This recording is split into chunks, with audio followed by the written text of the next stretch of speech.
Welcome to the Star Pod Log comic scene with your hosts, Jeff and Tony.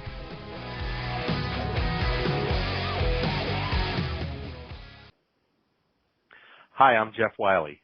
And I'm Tony Barletta. Welcome back to the comic scene on Star Pod Log. We're happy to be back. Good time to catch up on some comics and kind of reflect on what this year has wrought or brought, depending on your perspective, I guess. And I guess that will lead. It's been a strange year for people, but comics is no exception. It's been an interesting year for comics as well.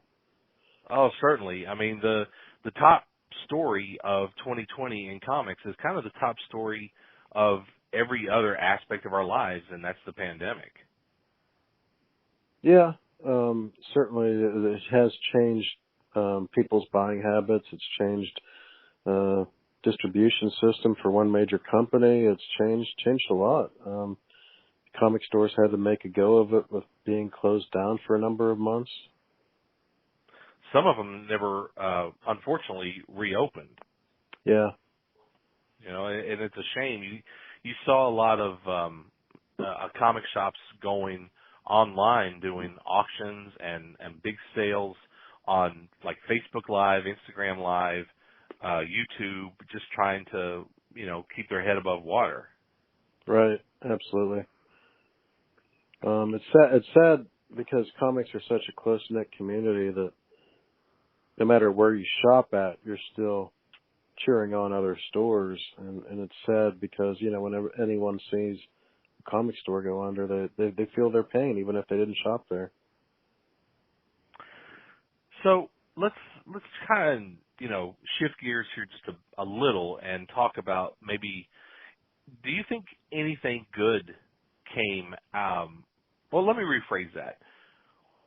What will you best remember in the comics world from 2020? And what I mean by that is not necessarily the pandemic, but like, were there stories or creators that really stuck out to you?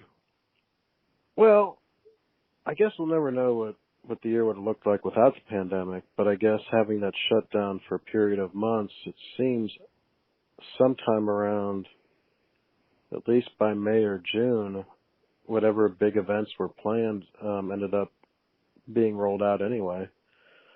So I don't know if anything major ended up getting axed because of the pandemic, or if we got to see everything we were supposed to see in this year.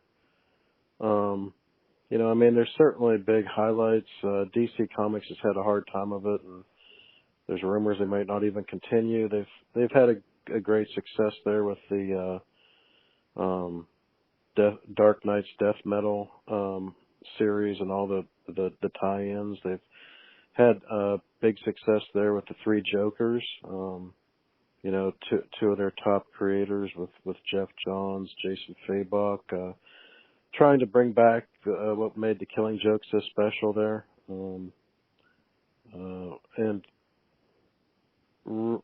Toward the end of 2020, we just saw this past month, a couple weeks ago, the debut of John Ridley's The Other History of DC Comics. I think it's sold out. I haven't read it yet, but I've heard people saying it's the best Black Lightning story they've ever read. He has the best voice for Black Lightning. You don't often see, and he is, when you talk about 2021, he's poised to be writing a new Black Batman series starring, I believe it's Tim Fox is the new Batman.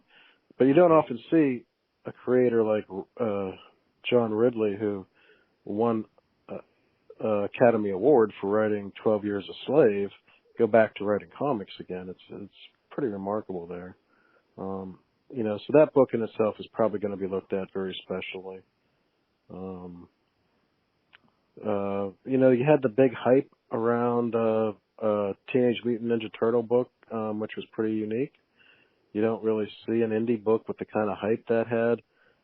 Stores thinking they weren't going to be able to fill reader demand, and I guess it never reached the kind of, insane heights as, say, Batman Damned, where, people never saw a first print.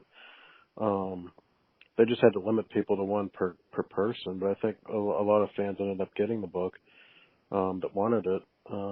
It's cool they dusted off a concept I think that had been around back in the Eastman and Laird era, about 20 plus years ago, and made it fresh and put it out now, and fans that hadn't looked at Turtles in a long time wanted to see it. So that's a big high for indie books. I think another cool thing that strikes me for indie books is Dune, the new Boom series adapted from the Kevin J. Anderson and Brian Herbert prequels.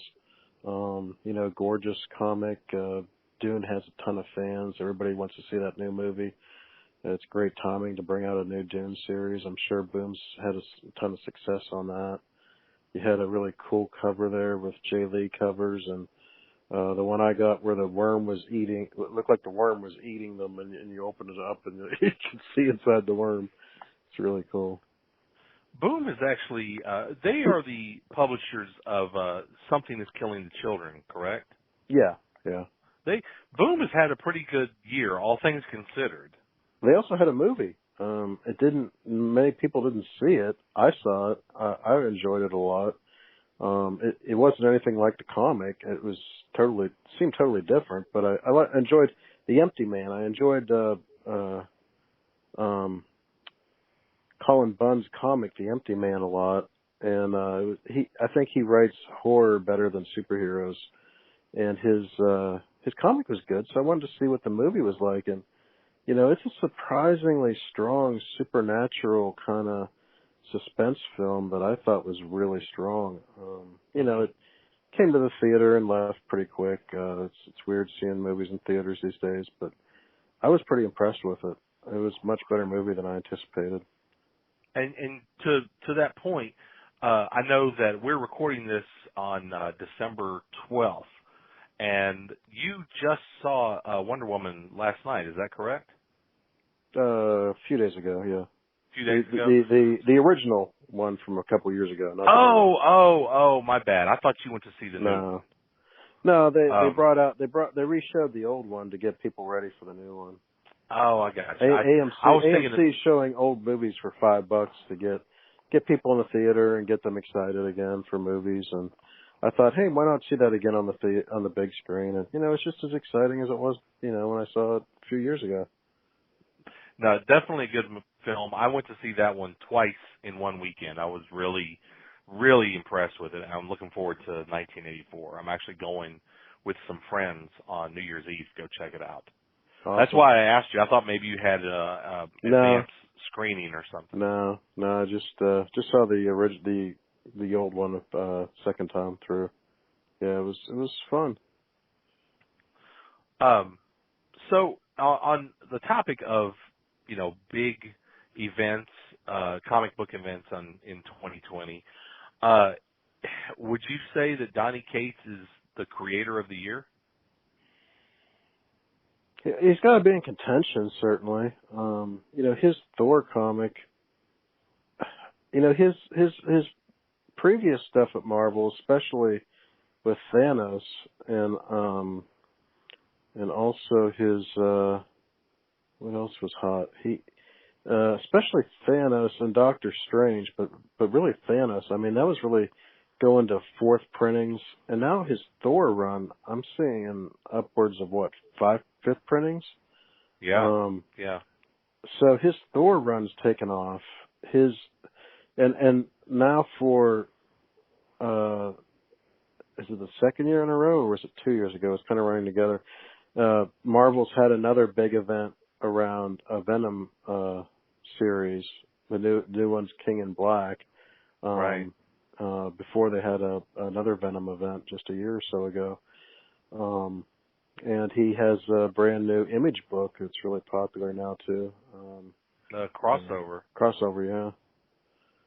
He has been crafting out this Marvel story for probably a couple of years now, and he's been, planting the seeds in Thor and Venom and kind of all over the Marvel Comics universe. And there's so much buzz on the story and on Null and the arrival of Null and I think they've got something with this. I think this is going to be a very impactful story, a long-term villain that we're going to see a lot in the years ahead.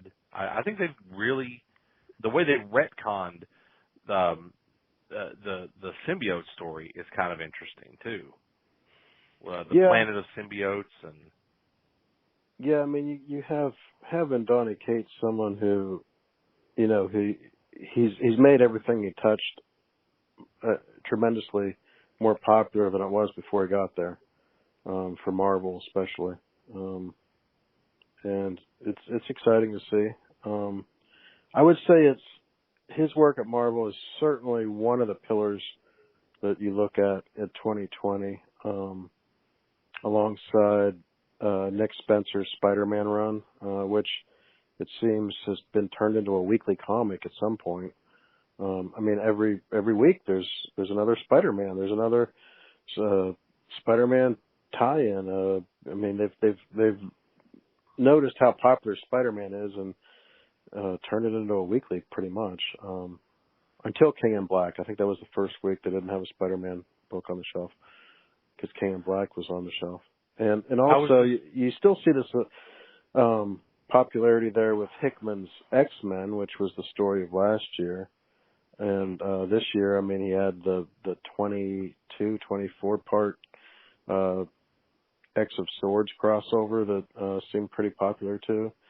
So when you look at Marvel, those are the three top stories I'd say at Marvel for sure. What about DC? Do you think with they're somewhat in crisis mode as a company? I feel. Yeah, and I mean they keep putting out quality product. I mean, it's not. I don't think the product suffered. I don't think the output suffered. They had to trim the line down. So you had fans notice that books they followed for a while ended up canceling, and you saw some excellent books canceled. I think Hellblazer had gone back to its roots of being true horror, and it was a quality book that got canceled after 12 issues. But unfortunately, it goes back to the original. There was a reason Hellblazer got canceled a few years ago. It wasn't that it was a bad book. It's a hard book to sustain month in and month out with that demand every year. So right. I think as a fan, you just look back and you say, hey, I'm lucky to have gotten the 12 issues of an excellent Hellblazer story and not, it's not going on for another few years. Right. Same with Hawkman. I know tons of people were massive fans of I've seen a Hawkman group on Facebook that took it particularly hard when that book was canceled, saying that, Robert Venditti's work on it was the best they'd seen in a long time. But, he got, 29 issues out of Hawkman? I mean, you got 29 issues of an excellent Hawkman series. That's a win, it's not a loss. Right.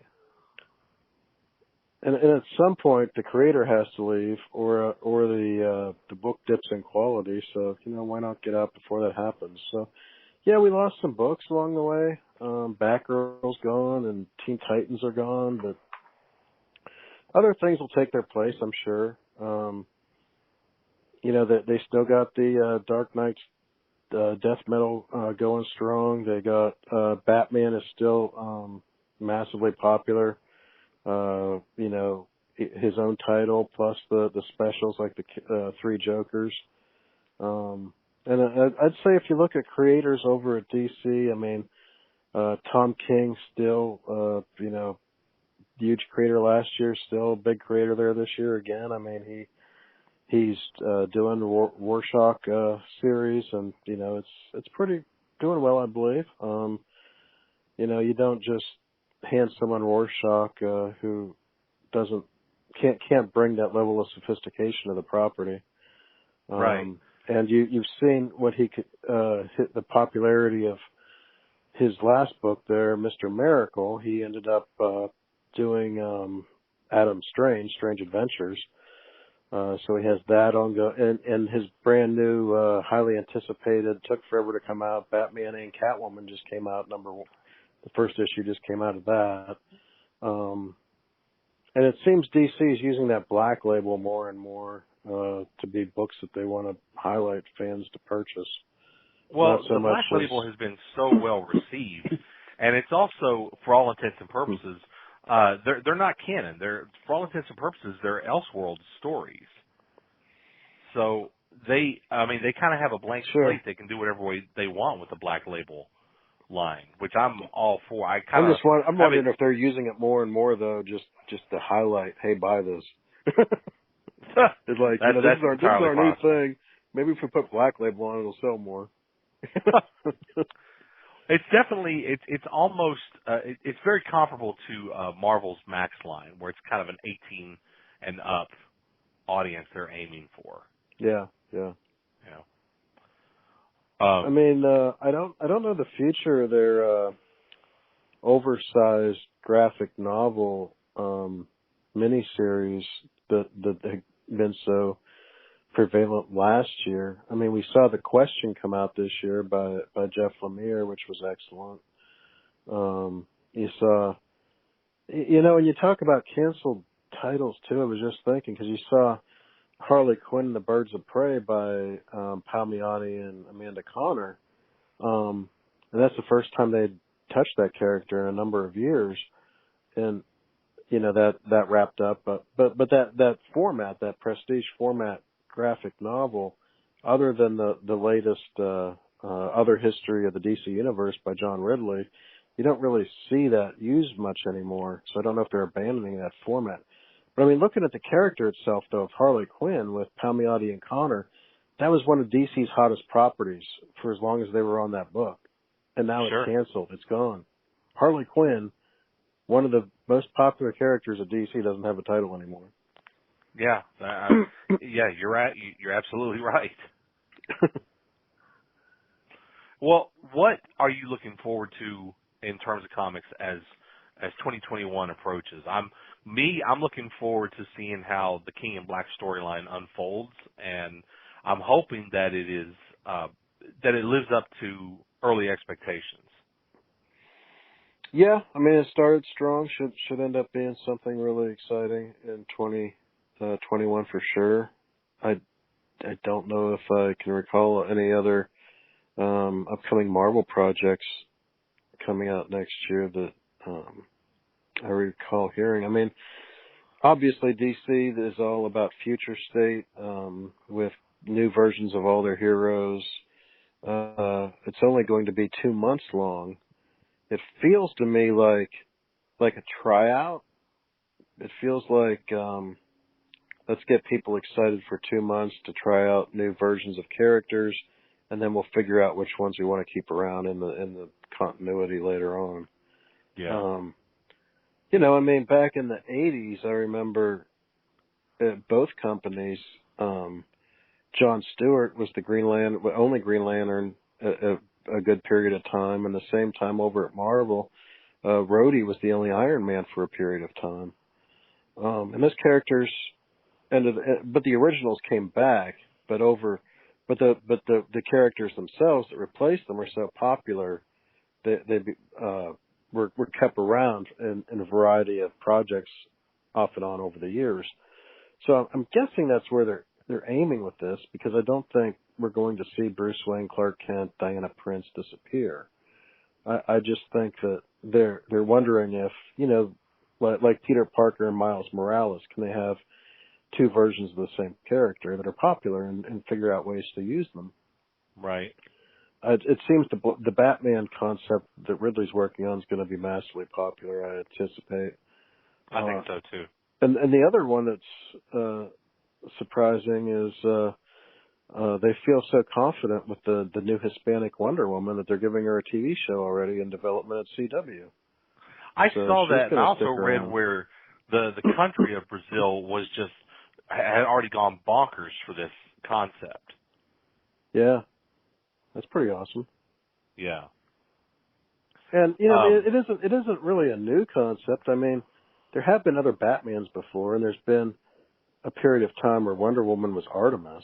So, I mean, it's not all that different than what we've experienced before, really. It's just seeing it's just trying out different versions to see which ones fans like, I think. And the ones that Sure. don't stick just go away. Sure.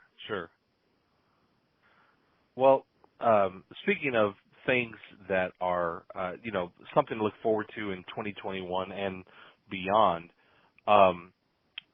Disney announced a couple of days ago during their investor conference all the slate, everything they have on the docket for both their Star Wars franchises and the Marvel franchises. And we'll talk about Star Wars in depth another time. Tony and I are going to focus on the MCU announcements that they've made, both TV series and cinematic releases.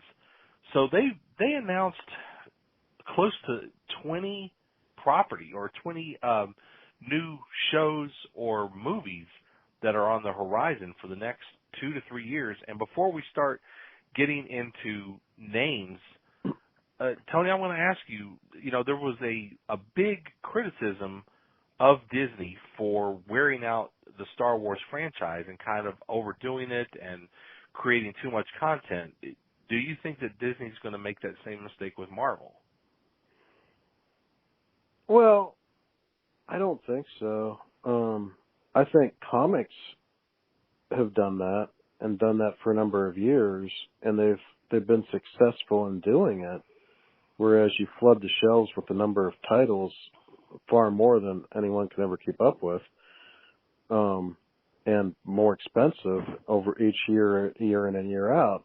And I always wonder, how does that sustain the industry, and how does the industry not implode because of that? But it seems to be working, up till now anyway. But, I think movies and TV are different. I think, and especially now where we hadn't had any MCU movies or TV for a whole year, I don't think it's real. I think people want to see it more than ever. So when WandaVision comes out in January, I think it's going to just, the people subscribing to Disney are going to explode. Myself, I haven't looked at Disney Plus yet, but I certainly will when WandaVision comes out. And Falcon and Winter Soldier, that should be an excellent title as well. I think it comes out in March. So I don't think it's going to be, and they're only what, 10 episodes each. So, as soon as one ends, another's going to be beginning in another month or two. So you're always going to have a new Marvel series to look forward to. Some of them are even fewer episodes than that. I think the Loki series is only like 6 episodes. Oh, wow. There was another one, and I'm drawing a blank on which one it was, that was also only 6 episodes. I did see that trailer. It looks very interesting, showing what happens to Loki when the scene from the last Avengers movie when he gets the Tesseract and where he goes and what he's up to for that period of time. It looks very interesting. Aren't they also playing on the Loki for President storyline that was introduced in the comics a few years ago? I think they're going to touch on that. Maybe. I haven't seen it. I didn't notice it in the trailer I saw though. Maybe though. I thought I caught the campaign button somewhere. That'd be pretty interesting. Yeah. He's an excellent character, and Hiddleston's perfect for the role. So they have tremendous story potential wherever they want to go with it. I think the two things that jumped off the page for me that the MCU has on the horizon is one, the Hawkeye series. I'm a big fan of Hawkeye. I've talked about that on our podcast before, and this is going to be based on Matt Fraction's run from a few years ago. They're going to introduce Kate Bishop. Like this is just lining up to be one gigantic home run, I think. And the second one is finally the introduction of the Fantastic Four in the MCU. Well, yeah, that's happening, but it's not going to be 2021. It's going to be 2022. Oh no! I'm saying, but they have announced that it is official. Yeah, and maybe even see like the Thing pop up before you see the movie pop up somewhere. They could pop characters in and out of movies or TV series too. Same with X-Men. Now they have rights to X-Men. Well, and to that point, what I thought was really interesting is there were no official announcements on anything regarding the X-Men or mutants or anything in that category. I thought that was kind of interesting. It makes me wonder if they're playing it really close to the chest and they're going to announce it in a surprise appearance in like a post-credit scene or something like that. Very well could. I mean, there's been rumors of X-Men showing up in movies for a while now, but we haven't had any movies to really know if they're true or not, I guess. Yeah, I mean, Hawkeye should be fun. I really like the Kate Bishop character. I was never a big fan of James Remar as the Hawkeye. It's gonna be, I don't know. I mean, I think though having Kate Bishop's gonna make the series so much better. And really look forward to what they do with her. The one that I'm excited about is, but I have no idea how long it's going to take to get on the air, is Moon Knight. I think Moon Knight's going to be tremendously exciting. And She-Hulk, too. I even saw She-Hulk's going to have Mark Ruffalo in, so, it should be great. He's going to be in it. They're bringing back the Abomination. Yeah. The actress that they cast, Tatiana Maslany, I don't know if you've ever seen the series Orphan Black. It was a BBC show. It ran for about 5 years. Oh, man, add it to your watch list. It's really, really good. She is the lead in it, and she plays like 4 or 5 different roles. Okay. She is a tremendous actress. Tremendous actress. And to go back to what you said about Moon Knight, I agree with you. I think Moon Knight is going to be huge. And those fans that have been missing Daredevil, I mean, I think Moon Knight can take that place for them. Also, I think what could be huge is, and Eternals has been, announced. It's out there, and I believe they've already finished filming it. I think it's ready for release. They just have to wait for the cinemas to open back up. But I think Eternals is going to take the public by surprise, much in the way that the first Guardians of the Galaxy did. Yeah, I mean, there's no way. You don't really have great Eternals comics to point to say, hey, this is what I'm hoping it is. I mean, outside of what Jack Kirby did with them, there hasn't really been a great Eternals series. Even Neil Gaiman, I feel, failed on his attempt at it. And Neil Gaiman doesn't often fail, but I don't think he really lived up to, potential with that one. Yeah, I think the only way to go is up. So I don't think anybody has any expectations going in. So whatever they decide to do, I think is going to surprise people for the better and turn out to be a good movie. I think it'll be interesting to see what they do with Secret Invasion also. Yeah, that was a great comic. I know you can't bring the whole MCU into it. I'm sure some heroes will show up in it, though. And seeing Nick Fury as the head of the, in his own movie with a massive alien invasion. I mean, yeah, they're many years down the road, but they are exciting to look forward to. Sure. And the other recent announcements too about all the characters coming back to the new Spider-Man film. That's going to be a really exciting movie. Yeah, I'm very curious to see how they're going to flesh that out.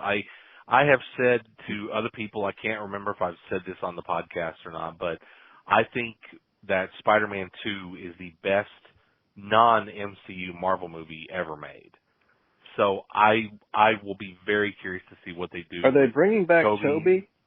That's the word. Tobey? Okay, yeah, because I know they're bringing back Andrew Garfield, Emma Stone, and I know they're bringing back Doc Ock from Spider-Man 2. I agree. Spider-Man 2 is it made me feel like I was watching like Superman 2 again. I mean, it was that good.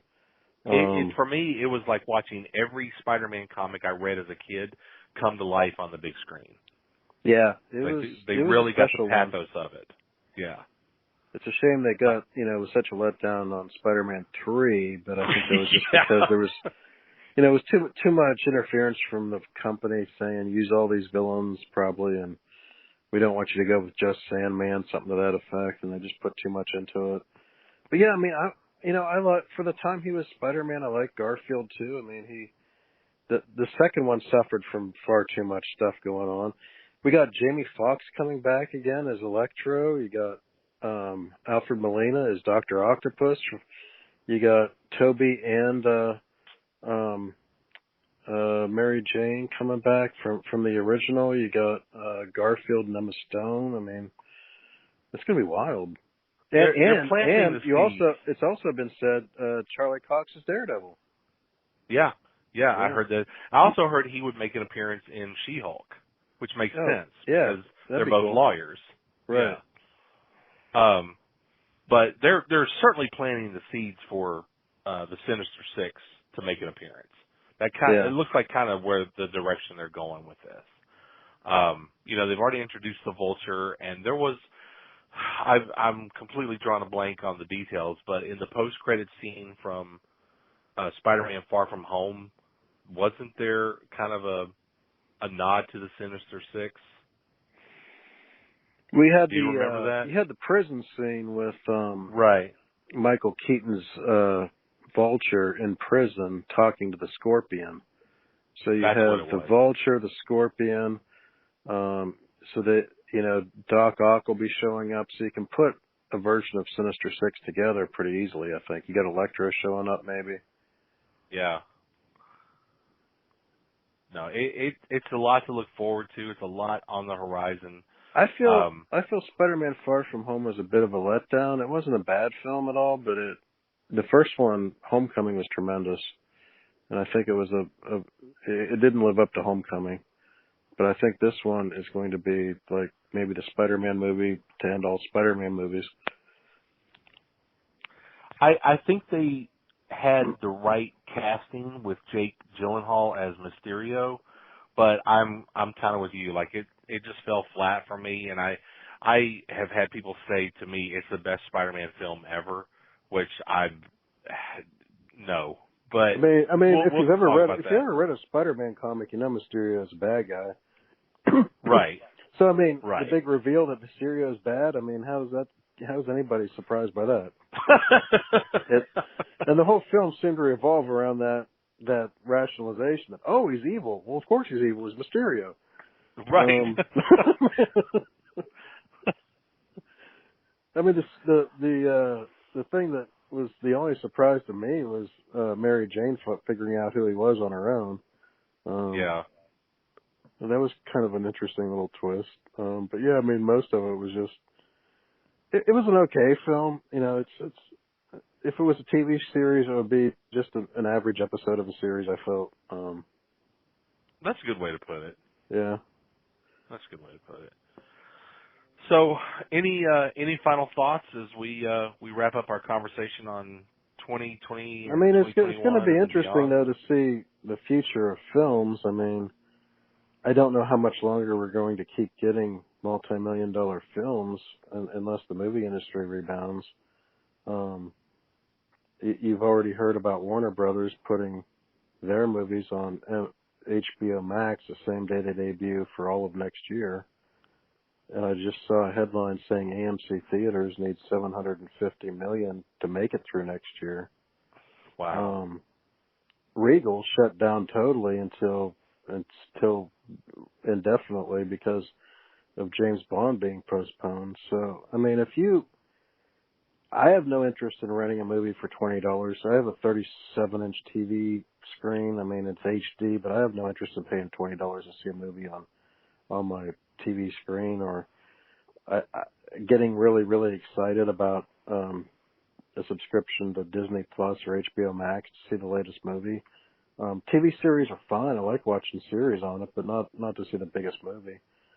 So right. I think it's a question too of, if the movie industry does not rebound in 2021 like we all hope, can they keep making the kind of movies we've been watching with the kind of budgets they have if they don't make that kind of money? Probably not. So, what's that Fantastic Four film going to look like far in the future if movies don't come back? Are they going to be able to make a movie on hundreds of millions of dollars of budget without an AMC theater or Regal theater to show it in? Yeah. Probably not. I guess we'll wait and see, man. Yeah. But I mean, at least it sounds like stuff in development. Those and another we talked about ones that were surprises because we didn't have a lot of comic books to base them on, like Shang-Chi comes out next year. I mean, nobody has any idea what that's going to be like, but it should be a fun movie for sure. Well, they're introducing, or I guess reintroducing, the Mandarin and the Ten Rings, which Iron Man 3 completely dropped the ball on. Yeah. Yeah. So I guess this is their attempt to retcon that. Right. Iron Man 3 could have been a top 5 MCU movie had they done it significantly differently. But I didn't hate Iron Man 3. I liked it. I just wish, I wish, okay, if you're going to make a fake out with a villain, at least make the villain real at some point later on, or don't, say, okay, that wasn't the real Mandarin, but this is the real Mandarin, especially when it's a character as recognizable in the MCU as he's been over the history of of Marvel Comics. That reveal completely took me out of the movie. I was so done. For me, I know I'm in the minority, but I feel the same way about Batman Begins. I mean, I love Ra's al Ghul, and when you say, "Hey, that's not Ra's al Ghul," it's just Liam Neeson who burns down Batman's house, and then he chases him through the subway because he burnt down his house.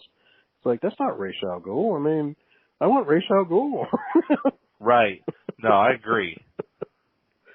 It was like Nolan's trilogy was very grounded, which I really kind of liked it that way looking back, but that Ra's al Ghul was a little too grounded. Yeah, absolutely. I mean, I think the second film is phenomenal, totally phenomenal, and I like the third one a lot too. But that first, the only thing I really liked of the first movie was the Scarecrow, really. But Scarecrow was great. That was an overdue addition to Batman films. Yeah, there was a point. If he just left it alone with Scarecrow, it would have been fine. There was a point, and I won't get into this, but Tony and I have talked about doing an episode where we talk about comic. Well, no, let's save it for another time. But that's something that was overdue for sure. And I love all the CW DC shows. I mean, I'm a huge fan of those. I know not everyone is, but I really love them. And when they introduced Ra's al Ghul to Arrow, I thought they really got it right. And this is the Ra's al Ghul I always wanted to see. And then they had that iconic scene of Ra's, and instead of Batman, it was Ollie fighting in the snow with swords with their shirts off, right out of the comics. And I met the actor at DragonCon, and he confirmed. He said, "Yeah, they took it right out of the comics. They wanted it to be as authentic as possible," which I really appreciated that. Well, let's just wrap up our conversation then on comics on the horizon and comic book content on the horizon. This was a good conversation, and I want to thank Starpod Log for having us back and inviting us to do this year. Tony and I have got, because of the lockdown, we both got more time on our hands than usual, and it's been a fun way to spend that time. And if you like what you hear, give us a like, give us a share, give us a thumbs up. Follow Starpod Log all over social media. Find their Facebook group. That's a lot of fun. And hopefully they'll have us back next year. Tony and I have a few topics that we would like to cover. And, if they're crazy enough to have us back, then we'll certainly come back and talk about it. Absolutely. It's been fun. I really enjoyed doing these this year. Thanks for having us, Starpod Log, and thanks for the audience for showing up and listening to us and liking what we have to say. And, again, make sure you drop some comments. We want to know what MCU properties you're looking forward to and what comic books you really loved in 2020. Let's just tell us all about it. Yeah, if we missed something off our list and you really loved it, let us know. For sure.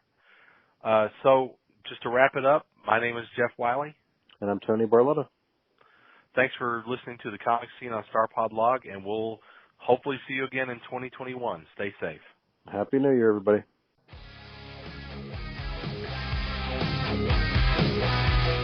Thanks for listening.